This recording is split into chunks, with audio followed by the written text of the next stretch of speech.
And now, live from Level 5 Productions on the island of Milleronia, it's The Larry Miller Show.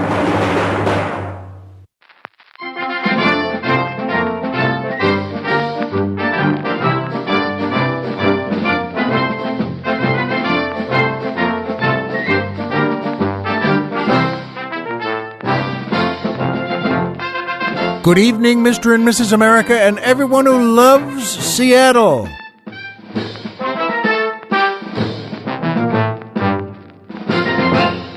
Hi, folks, and welcome back to the Larry Miller Show. I'm Larry Miller, but in a way, aren't we all?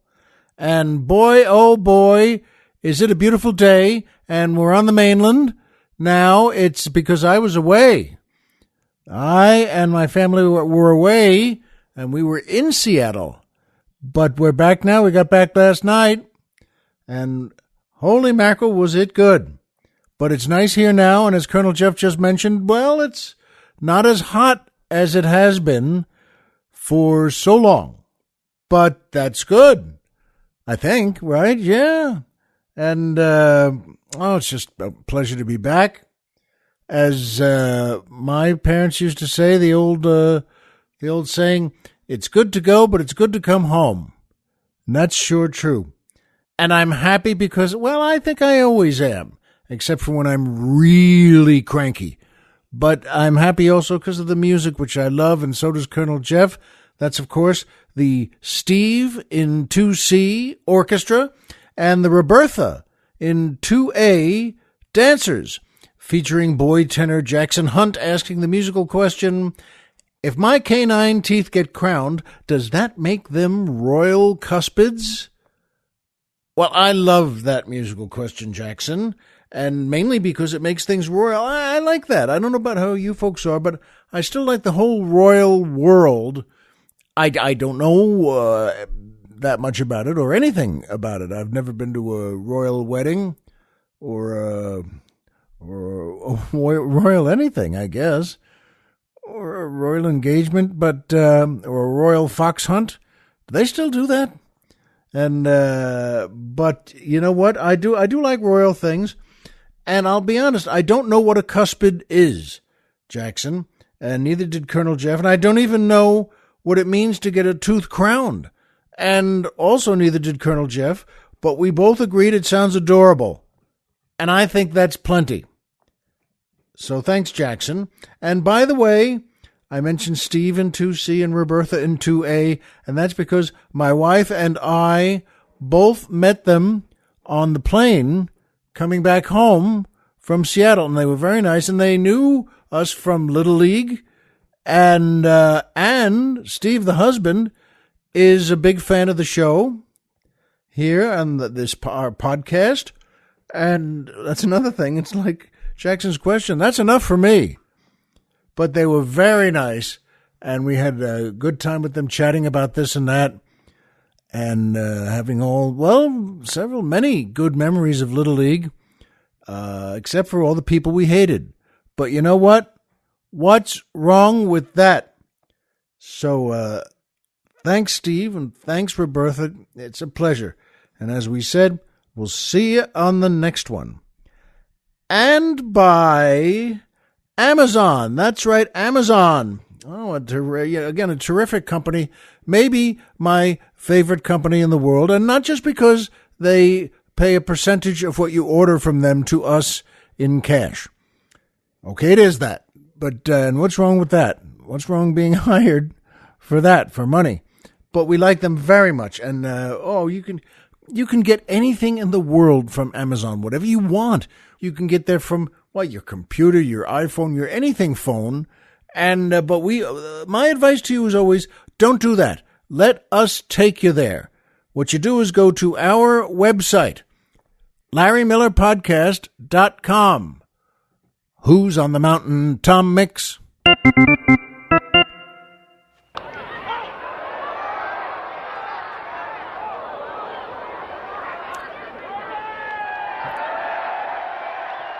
All right.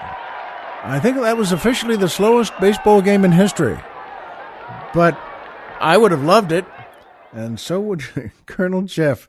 And what you do, though, is, you know what, we have a banner there on the website that says Amazon. Click our banner. We'll take you there. Click our banner that says Amazon. Then go take a nap. Sit down in your easy chair, your big easy boy chair, and lean it back. You don't need anything, by the way. You can get a beer or make a sandwich, but frankly, you don't need it. Sometimes the best thing in the world is a good nap. You could turn on the TV and watch a ball game. You don't need that either. Lie down in your lazy boy chair, and they're not a sponsor. I just think they're great chairs.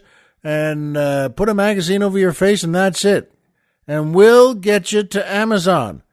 And then you order whatever you want. They'll send you whatever you ask for, except, of course, an actual Amazon. You can't do that. You can. And we want to know if you can. If you do order an Amazon, and the doorbell rings, and you open it up, and there's just a beautiful, strong, muscular, 6'2" Amazon in an Amazon outfit, call us immediately, and we'll come over to make sure, that you're okay and the Amazon's okay, and then we'll take her to our lab, that is our headquarters, and we'll do the appropriate questioning and greeting to her, and believe me, we'll let you know what happens, unless something really good happens. Then I'm sorry, we can't let you know. Well, maybe we could. Maybe we could on one of the shows. Just say, by the way, something great happened with Kawanga, and I think that may be her name. I know technically I just made it up, but I think it could be. And now it's time for my favorite part of the show, the joke of the week. Oh, I love this. I love telling you a joke and bringing a joke into the world. That's, you know what? Good thing to keep going. If it's a good joke, keep it going. Just don't have it sit on the shelf in your mind somewhere. Just tell it. Pass it on. This is a good one. The Colonel and I both liked this. There's a nice apartment in the heart of the city, and it's in New York. And, the couple has they've planned a little get-together for the two of them, for the man and the woman, just to have some time together on a Sunday afternoon and, just be together doing things that husbands and wives like to do. And they did that. They put aside a time for, 1 o'clock to 3 o'clock on a Sunday afternoon, nice warm day. And they told their son, who's 8 years old, and they said, hey, you know what? You go out onto the fire escape, onto the balcony there, and here's a popsicle we got for you.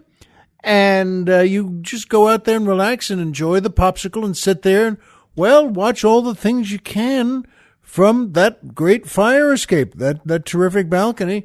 And okay, so he goes out there and the couple goes into their room and everyone's happy. And then the kid's, watching there and calls out with everything he sees. Hey, someone's car's being towed from the parking lot.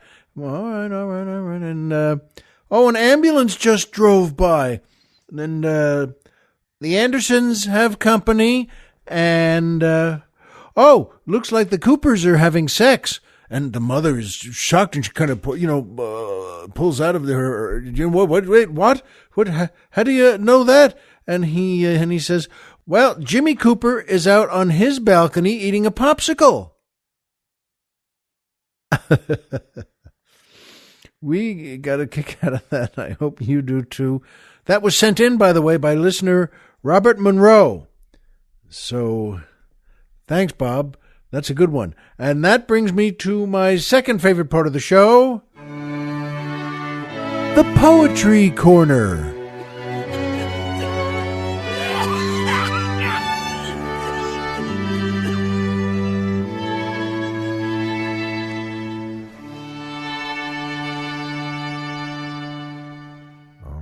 This part too. And this is written by the great Dorothy Parker, and no one deserves the word great before his or her name more than she does. A great poet and author and commentator, and from the the early part of the 20th century in New York, when they used to hang out at that great, all her friends, Robert Benchley, Alexander Walcott, and Harpo Marx, too.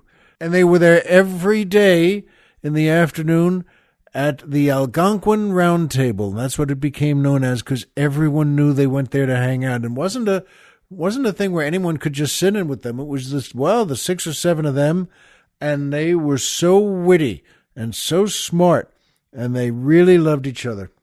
And that's what it became known as, the Algonquin Round Table. But, Dorothy Parker wrote so many beautiful things. And here's one. It's a poem called A Very Short Song. Once when I was young and true, someone left me sad, broke my brittle heart in two, and that is very bad. Love is for unlucky folks. Love is but a curse. Once there was a heart I broke, and that, I think, is worse. Isn't that lovely? And, as she said, as she wrote it, a very short song. But, boy, when you have a touch with words like that, look how nice that is. Makes you think and makes you smile and makes you feel. Is love worse or better? Well, I think it's better, but I think her poem is terrific. And that brings me to my third favorite part of the show, MMM, the Magic Movie Moment.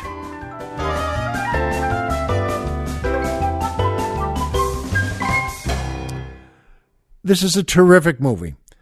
And whenever I or the Colonel thinks of one of these, a great movie, makes me want to see it again and again and again. It's called The Searchers from 1956. It's wonderful. Directed by John Ford and starring John Wayne, Jeffrey Hunter, Natalie Wood, Harry Carey Jr., Ward Bond, Henry Brandon, Ken Curtis, and many, many others. And, this is a wonderful movie. And to say directed by John Ford, by the way, should never be thrown away. Oh, what a magnificent storyteller he was. Orson Welles was once asked who he thought his 3 favorite directors were. And he immediately said, John Ford, and John Ford. And he was right. And in fact, the magic movie moment for me, well, this was near the beginning of the movie and before all sorts of the drama happens. And John Wayne comes back, Ethan Edwards, and he's come back.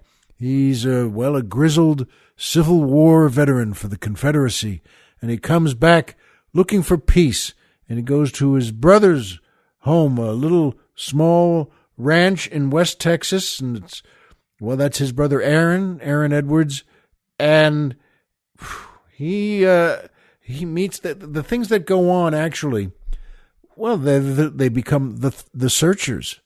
It's a wonderful movie. I almost don't want to give anything away, but to start it, what really starts it out is a terrible massacre at his brother's home by Comanches, by Indians.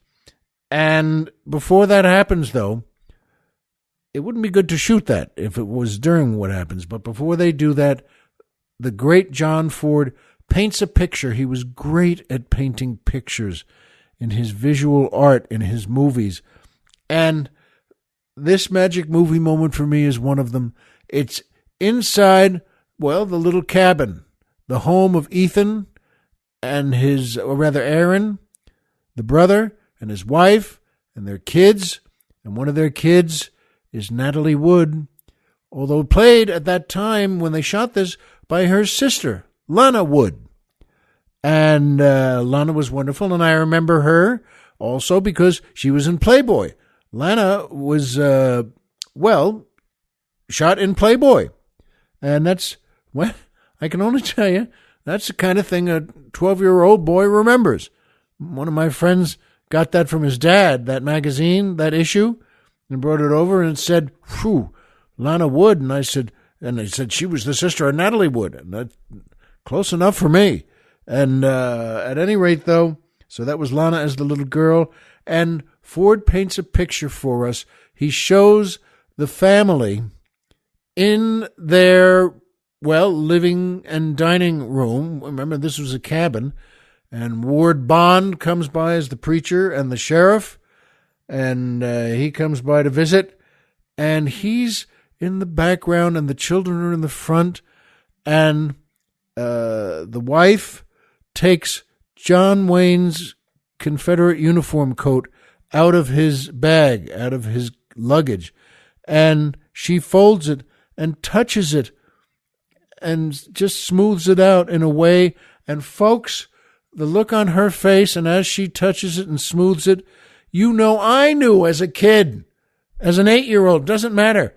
You just know instantly, oh, she loves him. And she loved John Wayne a long time ago, and they were in love together. You just know it. And then she married the brother. But what happened doesn't matter to you. What happens is the way that scene is painted and how she touches that coat, John Wayne's coat, and then takes it and carries it off into the other room, into their bedroom. And, well, it tells you everything. And that scene was painted like Renoir by the great John Ford. People in the background, people in the foreground, people coming through, light pouring in from another source. Wonderful. And sometimes, as you know, I like very dramatic moments for a magic movie moment and certain scenes and certain pieces of dialogue. But this was, interestingly enough, silent. There were no words. We'd seen a lot of them, and there were people, and the children were smiling and just talking to each other, but you don't hear anything. And then they stop talking, and you really don't see anything except all these characters being themselves and showing you part of their lives. And that makes it magic for me, and that makes it a magic movie moment for me. The Searchers is a great movie, folks. If you haven't seen it, see it. And John Ford is a great director. And if you need more than hearing that John Wayne, Jeffrey Hunter, Natalie Wood, Harry Carey Jr., Ward Bond, if you need more than that, I can't help you. That is that movie. Oh, Vera Miles, good Lord. And in this movie was Ken Curtis, by the way, as a young man. And Ken Curtis, you may know, played Festus on Gunsmoke. And this movie was the first time John Ford heard Ken talking with one of his friends and showing off doing an accent. And Ford heard him and said, I want you to do that accent for the character. And Ken Curtis was a little reticent. He did, I don't know, and Ford said, just do it. And that was the kind of thing where when John Ford, I want you to do something, you do it. You know, he knows what he's doing. And Ken Curtis did, and that was the first time that was heard, his Festus accent. There are so many things in this movie, and I want to see it again soon. See it. And it reminded me also because, well, as I told you, we went to Seattle, and that's so important to be about family. And, you know, it's a word you hear, oh, sometimes too much. Well, family's great. Family's this, family's that. But you know what? It is.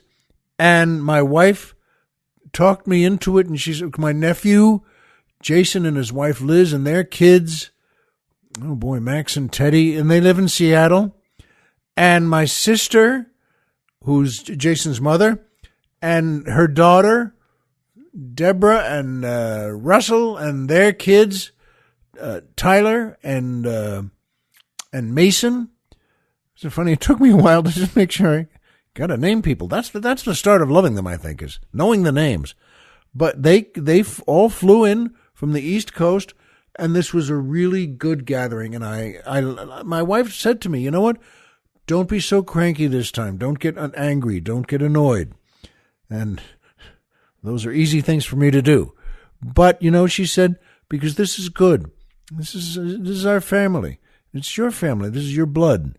And she said, just be happy with them. And she was right.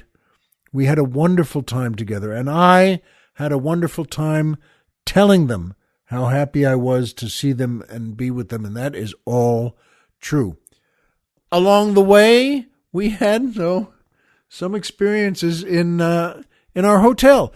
It's supposed to be a nice hotel, too, that my wife picked and my nephew recommended, right in Seattle, right in the heart of it there.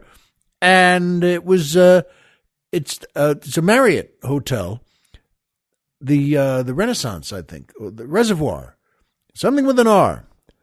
And as soon as we got there, and by the way, I just want to say, I love Marriott hotels, and that's no kidding. I'm not just saying that. I've stayed in them many times, and they didn't have it in this one, but they always have a portrait of the Marriotts, the father and the son, always hanging in the lobby there, and they're wearing nice clothes, like sport jackets and ties, shirts and pants, the whole deal, and they're just looking out at, the camera that was taking their picture and painting their portrait. And the looks on their faces always, to me, it always looked like that's the expression they have when you come in to ask for a raise. You can just picture that. They're looking right at you. And isn't it? Whatever was being said, they didn't like. But no, they did like it. But the point is, I never met these guys, but I dig them. I love them. And I've stayed in Marriotts many times. This one, I'm pointing out, we had a great trip up, and one of my kids could come, and we flew up well. We did everything well from our house in the mainland at Stately Miller Manor, and we finished packing, and we finished a little bite of breakfast, and went to the airport. And I'm just mentioning this because that was great. That went smooth as silk. And we parked in a lot. They had a lot there. This was not LAX. This was not Los Angeles Airport.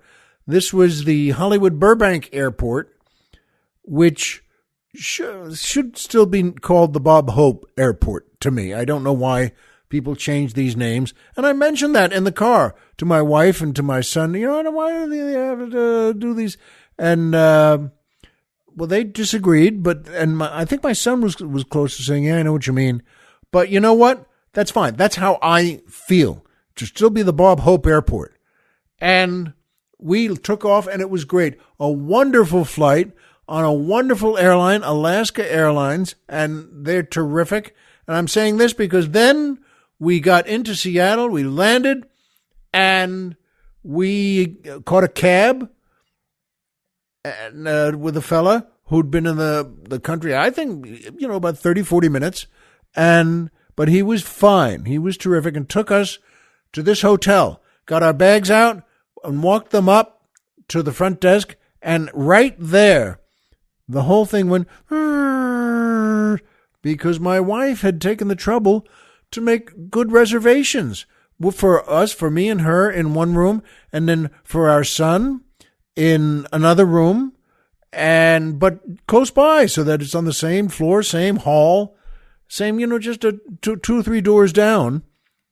And we're told, now this is 4:00 in the afternoon now. And we're told, they look it up, and the woman behind the desk said, I'm sorry, it's not ready yet. And at that point, you kind of wince for a second. It's not ready yet. What's not ready yet? Well, the room is not ready. The room's not made up yet. It's 4:00. And we've just come from, and this is a big trip for us. And she said, well, it's not ready yet. And, so we can't. And she said, I'll find you another room that's been made up.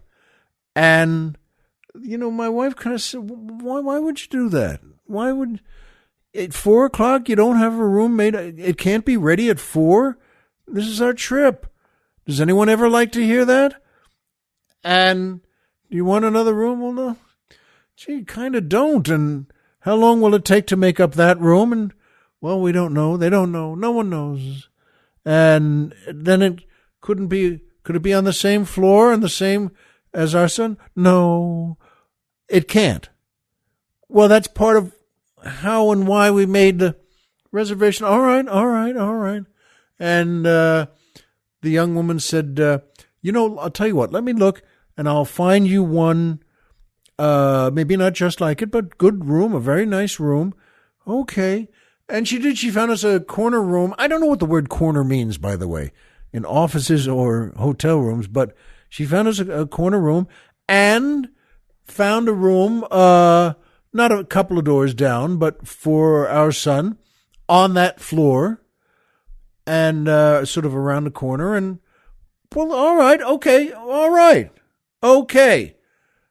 So we kind of, grumble along, and we're tired. You get up at 5 a.m. for one of these goofy things. And, well, there I said goofy right away, where, right off the bat. But, we did so. We all went up to the 8th floor. This was in it was a 28 floor building. And and my wife had asked for and had paid for the club level. That's the club room. That's not always open, but they have a bar there and breakfast served. And they didn't have us for that. Okay, all right, fine. Again, all right, fine. Nothing. That's fine. And so we got into our room, and there we go. We're going to unpack. And sure enough, then we get to in the room, and our son is in his room, and then, he comes down and says, "Hi, how's your room?" And he said, "Okay, good, and it's a room. It's a hotel room. What's wrong with that?" And he said, "How's yours?" "Fine." And he goes to use our bathroom and finds that the toilet doesn't work. Now, how many hotel rooms have I stayed in? I was saying this to Colonel Jeff. 1 million? 7 million rooms? I mean, I think I know all there is to know, high and low, about different hotel rooms. I mean, I've been in some doozies where, one I remember in Ottawa that was the East Side something or other, kind of a motelish place, and all the comedians stayed there, and all the ones But this was, we were all baby comics then, and they put me in a room that they put everyone in, where you walk in, and first of all, the window is broken, but I mean broken. It's got a hole the size of a cannonball in it, and is stuffed with newspaper to unopen it, or stuffed with newspaper, and you could see across the room it was yellow newspaper, meaning it hadn't just been put in there. Okay. And one of my friends, all about Seinfeld had been in the same thing, and we were too stupid at that point to ever say, to a hotel, "Can I have another room? Because this one doesn't work." And I stayed in that one, and he stayed in that one too, on his time up there. And, well, it's got, it was kind of a pretty low-grade room. They had one chair that was plastic, sort of like an old McDonald's chair, the curvy bench, orange. And that night, the first night there, a guy died in the room next to me. And I don't mean, well, all right, God bless him, it was his time. This was a SRO, a single-room occupancy place. And for, well, people who were down and out. And this guy was down and out enough so that he died. He had some kind of tuberculosis thing and died that night. So at about 3 a.m, I heard, what in the world? And I just opened the door and just to walk out there, and, well, they got this guy on a gurney and they're taking him out.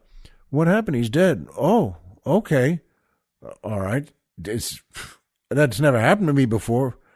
All right. And what do you do? Should I what? There's nothing to say to that except, they take him out, and then you just go back in the room and close the door. Well, the point is, I've stayed in many places like that. And sure enough, there's, some very nice places, terrific places. And the point is now, in this one, in Seattle on this visit, the toilet won't work. Again, that's not, is it the end of the world? No, they had 2 trash buckets there. We could, pee in there? And I'm not meaning that to sound too comical, but that's the first thing you think. Well, couldn't I have a toilet? Could we have a room with a toilet? So we did that. We called down to the desk and said, "Could we please have a room with a toilet?" And she said, "You know what? Let me send the toilet guy up." That was her phrase. "And he'll fix it." Okay. Another okay. We were saying a lot of okays. All right. And so we continued unpacking, and then she called my nephew, Jason, and said, "Hey, we're here. Hey, okay." And my sister and all her kids and Debbie with all her kids and her husband were staying at the hotel too, the same hotel. And then we said we'll get together and go over to Jason's because his wife Liz was going to make us a big meal, and she was really one of those 10-hour cooking sprees, and she's good at it, and with fancy furniture, which to me, actually, it's not fancy. It's just, the 4 dining room chairs and some folding chairs. That's fancy enough, isn't it? And plates, there was silverware and plates. And, okay, that's fine. But then Debbie, who's my niece, noticed my sister was just tired and closed her eyes for a second and just, in the bedroom part there. And so Debbie came down to get her and said, "Oh, hi, Mom, you okay?" And she said, "Yeah, I was just tired from the trip, of course." And just slept for 20 minutes or a half hour. And Debbie said, "Okay, let's get up, wash up, and we'll head over to Jason's." And Debbie did that, just went into the bathroom, but didn't go in because it was flooded. And I'm not using the word lightly. It was flooded, and right up to the threshold there, which is a big stone thing about 2 inches off the floor. So it was like the walls of a pool. And it needed to be because this thing was right up to the top of it, flooded, and there was water filling it more coming from a leak. I don't mean a dripping leak. I mean kind of a showerish leak from one of the lights in the ceiling. And it was still pouring out of there. And by the way, it was yellow. Just for the record, that's the kind of, once you notice the flood, you say, okay, a flood. And then when it's yellow, you think, I bet I know where that came from. And she said that to my sister, and so this is on their own. Our toilet was still being looked at by the toilet guy. Okay. And they couldn't it's another thing of, could we have a bathroom, please, that's not flooded? All right. So they did that. They moved my sister and moved her daughter and their kids and her husband, Russell, up to another floor, what was it, the 18th and 19th floor, something like that. No, that's okay. Well, this means each time, you got to pack again. You got to throw the stuff in the bag, zip it up in 3, 5, 7 bags, whatever it is, and move to another room. And this was not a big bellhop hotel. You couldn't call the bellman who'd come up with a rack. You move it. You finish it, you zip it up, and you roll it or carry it to the elevator.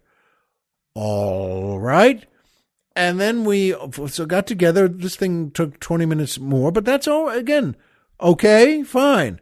Then we went over to Jason's and, of course, washed up there because they had, of course, it's a house with bathrooms until I got there.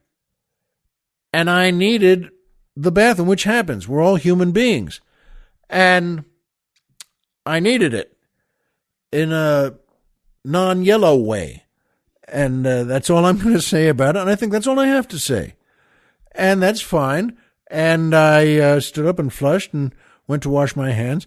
But the toilet also wouldn't flush. I don't know what this is about Seattle, but his toilet wouldn't flush too. And so I came up and it's just, it's not empty.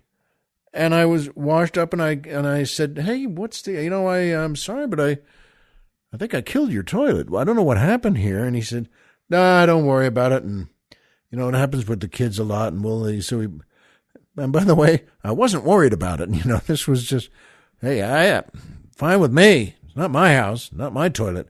But we're all washed up and sat down for dinner. He put a sign on the door of the bathroom that said, don't use, broken. And that meant you could go upstairs to the bathroom level, and there was another toilet there. They say, but we sat down, had a terrific meal, and I went upstairs once to, pee and wash up, of course, and to come back down. And, you don't really want to walk up a big flight of stairs. I just want to point that out. You and I both don't want to do that. But you do that, that's fine. They were so nice. It was so great to have, it was the 15 of us, I guess, at this, and all the kids, and the kids were adorable. I don't know about you. It's hard for me sometimes to, whenever someone says, "Oh, aren't their kids cute?" Well, not to me. No, I don't have the cute gene in me. You know, my theory has always been, you know what? I love my kids, and you can love yours. How'd that be? Is that okay with everyone? Well, look how adorable they are. They're not. They're kids, and their fingers, are dirty because they've been, I don't know where. But they're all right. They're fine. So that's 2, 4, 6, 7 kids. And, but that's fine. So we had Liz made a beautiful dinner, and that's fine. And we were exhausted. We stayed till about 10:15. But really, the truth is, we were just crawling at this point. And we had gotten up early, and we made a trip. You're in an airport, and we all went back to, Russell drove us all back in in his rented minivan with the sliding side doors. And by the way, how you might want to ask, how did he get everyone in that? I don't know. And I didn't care. I stopped. I started to turn around and say, "Is there up?" You know what? I'm not going to ask. Is everyone just crammed in there? Kids on top of kids? Fine with me. And we went back to the hotel there that's enough already. It's enough day. And my wife and my son went with them downstairs to the hotel bar to, grab a drink and just, spend some more time together. I'd had it, though. I mean, that was in a loving way. That was that, I wanted to just take my stuff off, put on my pajamas, get in the bed. And that good feeling once you get into a bed and okay, that's good. And that's all you need, really. That's all, a hotel with a bed, a good bed, and that's good enough. And you're all washed up and brush your teeth, and everything's fine. And then I just turn on the lights in the bedroom there. And I couldn't. They didn't go on. I didn't know how to, once again, how many hotel rooms have you and I been in? Folks, I looked at this thing. They were on the headboard over the 2 night tables, one there, one there. And I mean, there wasn't anything to see. There was nothing to look at. There was nothing to, I know something about lamps. So do you. Who doesn't? You're looking for a toggle switch, a knob, something that does nothing. They weren't down to the floor. You don't have to touch it with your foot or step on the front or the back. There's nothing to step on. And I'm telling you, 3, 4, 5 times, I tried again thinking, this is crazy. I can find the on-off switch, and I couldn't. And then my wife got back into the room, and she was, as she should be, she was pretty beat too. And I said, listen, just so you know, these don't work. And, she might get mad at them, mad at me, but she just said, what? And so I called down to the front desk, and they sent a guy up, another guy, not the television guy, not the toilet guy, the lights in the bedroom guy. And this isn't the first call he's made on this. And he came in, and he found this, sure, it's right here. What's right where? And that there's a knob on the back of the holder that's brass, and that is a toggle switch. If you can get your finger back there and you not get electrocuted, but he shows me, I said, wait, please, show me again. Okay. And we do that. He turns the 2 lamps on. I turn them off again and then on again, and said to him, any special reason why the hotel had to get these? Did they love them? Is it somebody's brother-in-law who owns the shop? And he smiled and said, it's not the first time. I said, I'll bet you. Okay, so I gave him a tip. Goodbye, thank you. And we get up the next day, and now we're settled in. All right, the toilet works. It makes frightening sounds, but it works. And we're going to get up to meet everyone downstairs for breakfast. And this is also a group family breakfast in the family breakfast room. And we do that. We all get all ready, and my wife and I both showered and put on some decent clothes. And I went to the door there, which wouldn't open. And I mean, couldn't open. Just wouldn't. You turn the handle there, and it doesn't turn. It's like a brick. And this also gets a little, well, wait a minute. What if God forbid there's a fire here or something? You want to be able to get out of a room.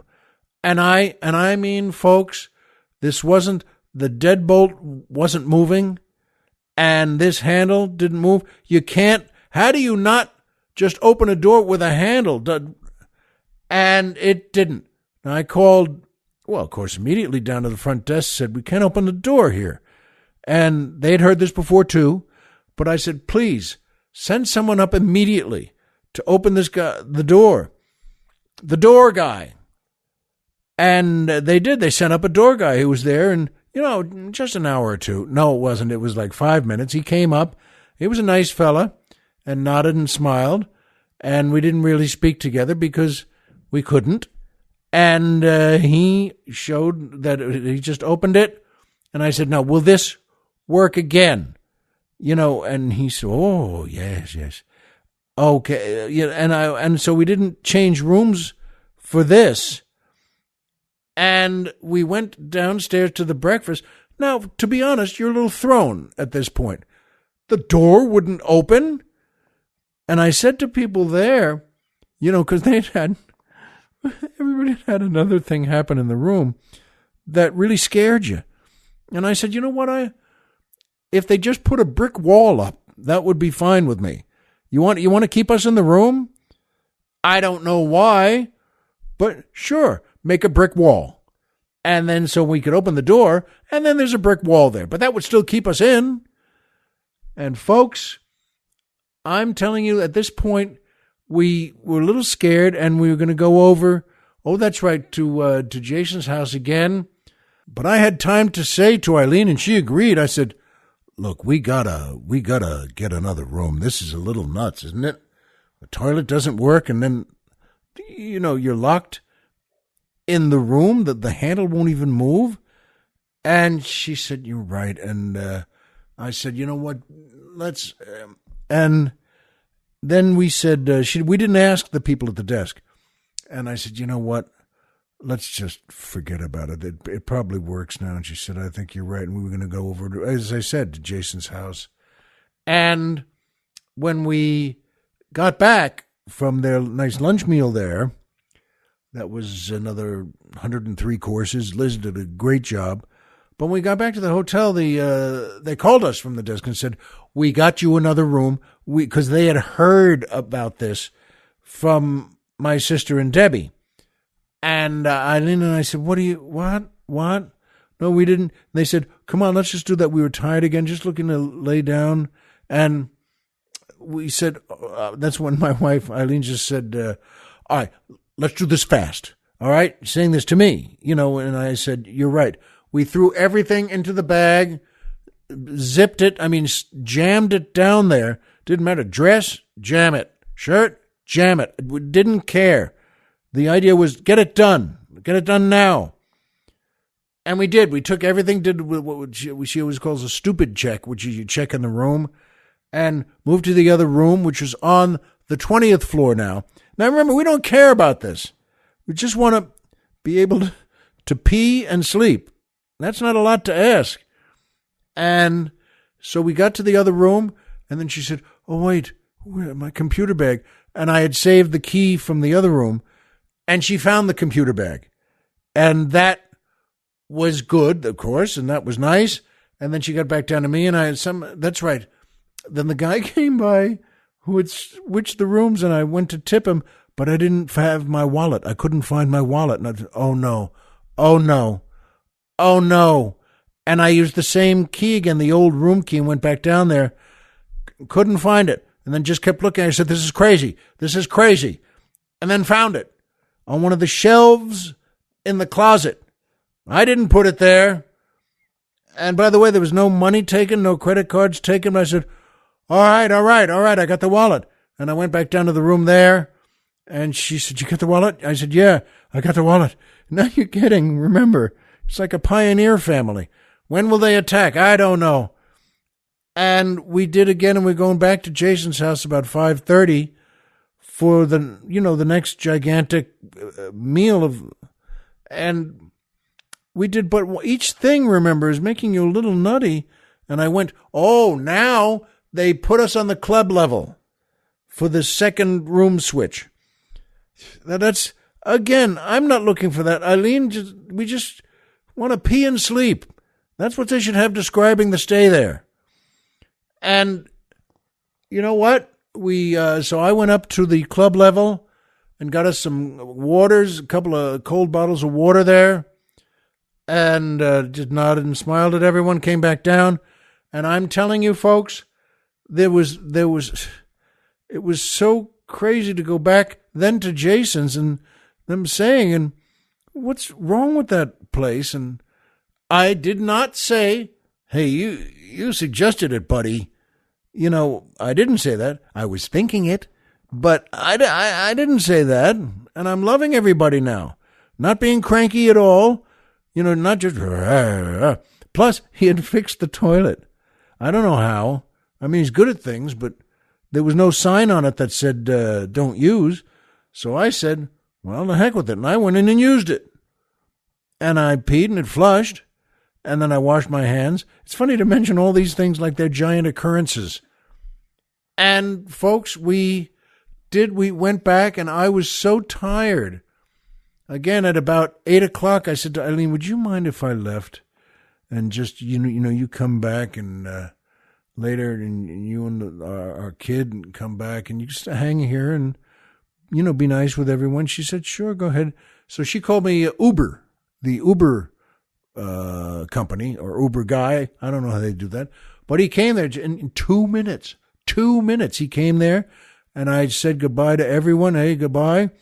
And went back there and went back to the hotel. I knew where the light switches were now, and the toilet, was making noise that you don't want, but all right. It wasn't overflowing, it didn't flood, and there was nothing coming out of the lamp holes in the ceiling. Oh, okay.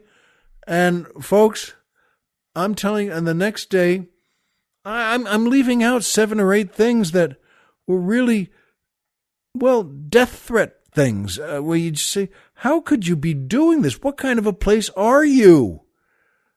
And it was a long walk, to everywhere. Once again, okay. So we're all dead tired, but it was a wonderful family trip. And the next day, we got up early to pack officially, which only takes about 10 minutes anyway, and shower up and get dressed and do a stupid check in the room and then go and grab, a rental car that Russell drove. We didn't have to rent one. And he took us to the airport. All right. Got our tickets done and all right, and on the plane, and that's when we met Steve and Roberta. And folks, I just want to tell you that sometimes, I've had some weird rooms again. I remember there was one in New Orleans that brought me the same room service every day, and I stopped saying, could I get something else? And that's fine. I mean, for dinner, when you're on hold on a movie set, on hold means you're not working that day. So, all right. So you get a piece of fish and some vegetables and they send you, a slice of bread. That's fine. And the room was so cold, by the way. New Orleans is a very hot place in the summer. And my room was so cold. I'm telling you, I never turned the air conditioner on once in a month there. Not once. And just what came under the door in cold air made it so cold, I wore my winter coat the whole time in the room. Now, again, is that something? Do you complain? No, the heck with it. Because once again, I could pee and sleep. And that's become everything, even in the nicest hotels, all I'm really looking for. You know what? I don't care either. And you shouldn't either. I know that and you know it. because we all know the same things. Homer is Homer, and Pluto is a planet. So remember, folks, as always,